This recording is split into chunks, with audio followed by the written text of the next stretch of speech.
मुगल साम्राज्य प्रश्न और उत्तर करेंगे। तो चलते हैं प्रश्नोत्तर की ओर। पहला प्रश्न है, मनसब पद होता था बैरम खां, अकबर, सूबेदार, गवर्नर, जहांगीर, न्याय की जंजीर और महाराणा प्रताप चित्तौड़। रिक्त स्थानों की पूर्ति करेंगे। पानीपत की प्रथम लड़ाई बाबर और इब्राहिम लोदी के बीच 1526 ईस्वी में हुई थी। कब हुई थी? तो 1526 ईस्वी में हुई थी।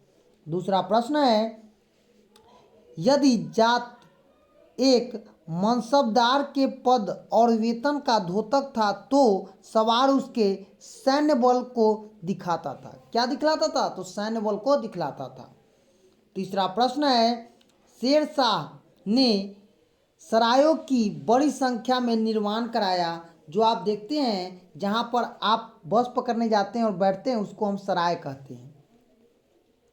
आगे प्रश्न है, अकबर का दरबारी इतिहासकार अबुल फजल था जिसने अकबर नामा नामक पुस्तक लिखी थी।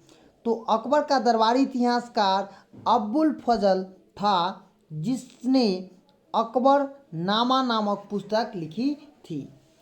अकबर मुगल साम्राज्य का वास्तविक संस्थापक था। कौन था? तो अकबर मुगल साम्राज्य का वास्तविक संस्थापक था। अब हम प्रश्न और उत्तर की ओर चलेंगे। पहला प्रश्न है, मनसबदार और जागीरदार में क्या संबंध था? उत्तर लिखेंगे, मनसबदार और जागीरदार में यह संबंध था कि मनसबदार केवल भूमि के मतलब रखते थे, किंतु जागीरदार अपने जागीर पर प्रशासनिक कार्य भी करते थे। क्योंकि यह जागीरदार भूमि पर स्वयं वसूलते थे, जिसके लिए उन्हें अपनी जागीर में ही रहना अनिवार्य था। लेकिन मनसबदार कहीं भी रहकर अपने कर्मचारी से लगान वसूल सकता था, इसलिए मनसबदार अलग होता था और जागीरदार अलग होता था। दूसरा प्रश्न है, पानीपत के मैदान में होने वाला प्रथम लड़ाई का भारतीय इतिहास में क्या महत्व था? उत्तर लिखेंगे, पानीपत के मैदान में होने वाला प्रथम लड़ाई का भारतीय इतिहास में बहुत महत्वपूर्ण ही योगदान है।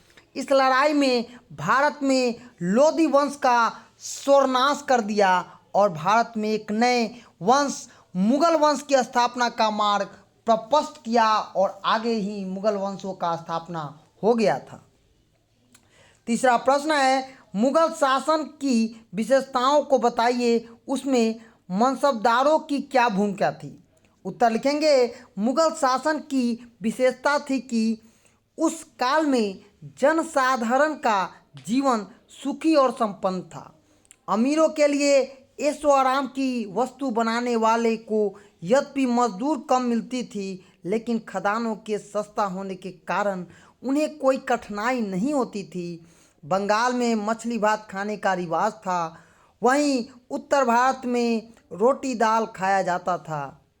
बिहार के लोग भात खाते थे और पशुपालन के कारण दूध दही घी खूब मिलता था। हालांकि कपड़े की कमी थी, इसके बावजूद लोग सुखी और संपन्न थे। मनसबदार प्रशासनिक काम देखते थे, वे बादशाह के आदेश और कानूनों को लागू और पालन करवाते थे। आवश्यकता पड़ने पर बादशाह को सैनिक मदद भी देते थे। मनसबदारों को एक निश्चित संख्या में घुड़सवार सैनिक रखना पड़ता था। इसका खर्च वहन करने के लिए उन्हें जमीन दी जाती थी, जिसकी लगान की आय से वह सैनिकों का वेतन देते थे और वह अपना भी खर्च चलाते थे।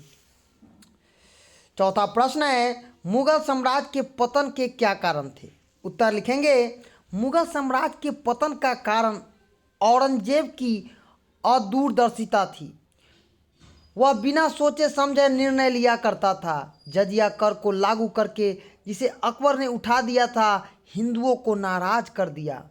उसने दक्षिण विजय के लिए अपनी सारी शक्ति झोंक दी। इससे उत्तर के सूबेदार निरंकुश होने लगे और 1707 में उनकी मृत्यु ने आग में घी का काम किया। अब मुगल दरबार षड्यंत्र का अखाड़ा बन गया और धीरे धीरे मुगल साम्राज्य ध्वस्त हो गया, खत्म हो गया।